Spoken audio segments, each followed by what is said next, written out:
বর্তমানে টানটান উত্তেজনা পরিপূর্ণ হয়ে উঠেছে জি বাংলার ফুলকি। একটা রহস্য উদ্ঘাটন হতে না হতে নতুন রহস্য ঘিরে ধরে ধারাবাহিকের নায়িকা ফুলকি। এবার অনেক বড় এক জটিলতার সম্মুখীন হয়েছেন সে। এই জট খুলতে পারলে অনেক মুখোশ অনায়াসে খুলে দিতে পারবে ধারাবাহিকের নায়িকা ফুলকি। বর্তমানে এই ধারাবাহিকের গল্প অনুযায়ী হঠাৎ করেই ফুলকির কাছে এসে হাজির হয়েছে ছন্দক মজুমদারের কেস। তারা যখন গোটা বিষয়টা সম্পর্কে খোঁজ নেওয়া শুরু করে তখন জানতে পারে ছন্দক মজুমদার একজন ভালো ছেলে, তার পক্ষে খুনের মতো এত জঘন্য একটা কাজ করা সম্ভব নয়। এরপর ফুলকি ঠিক করে তারা এবার ছন্দক মজুমদারের কাছে যাবে এবং তার থেকে সবটা শুনবে। ধারাবাহিকের আজকের পর্বে দেখা যায় প্রথমবার যখন ফুলকি ছন্দকের কাছে গিয়েছিল তখন রুদ্ররূপ সান্যালের কথা ভেবে ছন্দক সবার সাথে খুব বাজে ব্যবহার করে, কিন্তু ফুলকি যখন ছন্দকের জন্য নিজে হাতে হালুয়া বানিয়ে নিয়ে যায়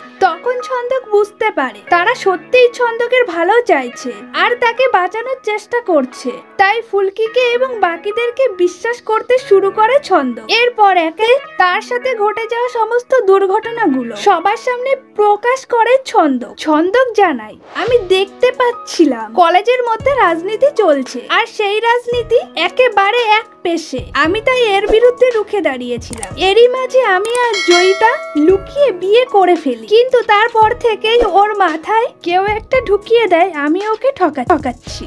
তারপর আমাদের মধ্যে ভীষণ ঝামেলা শুরু হয়। আর যেদিন প্রথমবার জেনারেল সেক্রেটারি পদে ভোট ছিল সেদিন আমি উত্তেজিত হয়ে একটা হাতুড়ি হাতে নিয়ে বলে ফেলি ওকে মেরে ফেলবো। তারপর আমি সেখান থেকে বেরিয়ে যাই। যখন ফিরি তখন দেখতে পাই ও মৃত অবস্থায় মাটিতে পড়ে রয়েছে। সবটা জানার পর বাড়ি ফিরে আসে ফুলকি। সে বুঝতে পারে চিংড়ি দিদি ওই জেনারেল সেক্রেটারি হওয়ার জন্য রুদ্ররূপ সান্যালের হাত মিলিয়ে ছন্দক মজুমদারকে ফাঁসিয়েছে, কিন্তু কোনো প্রমাণ ছাড়াই এটা বাকিদের বিশ্বাস করানো রীতিমতো অসম্ভব। সে যখন ঈশিতাকে জিজ্ঞাসা করে সে ছন্দক মজুমদারকে চেনে কিনা, ঈশিতা সরাসরি না বলে দেয়।